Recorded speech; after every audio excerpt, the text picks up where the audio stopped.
এসে একবার আমার চোখের সামনে আমার সামনে তো চলে গেল নদীতে। ওই ফেরি আসার সাথে সাথে এটা স্টার্ট দিছে আর দৌড়ে চলে গেছে।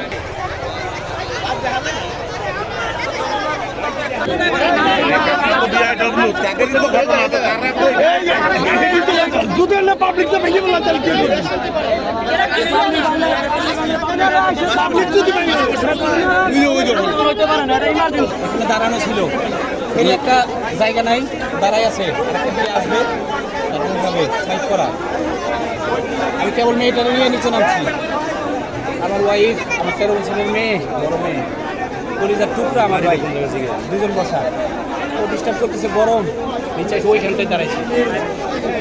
চোখের পলকে আমি বাইরে নিয়ে ফেরি আর একটা কেবল আসতেছে, ভিড়ে নাই, এর মধ্যে ওই গাড়িটা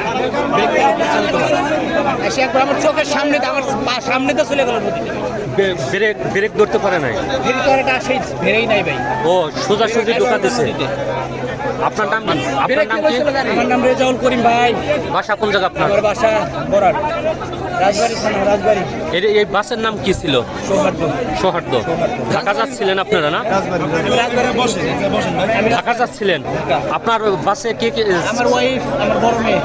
এটা এখানে পার্কিং করা ছিল, হ্যাঁ। তারপর ওইখান থেকে ফেরি আইছে, ফেরি গাড়িগুলো উঠতেছে, পরে এখানে ড্রাইভার কি হেল্পার জানি না, ওই ফেরি আসার সাথে সাথে এটা স্টার্ট দিছে আর দৌড়ে চলে গেছে।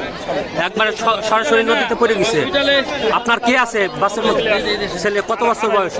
হ্যাঁ, 2.5 বছর।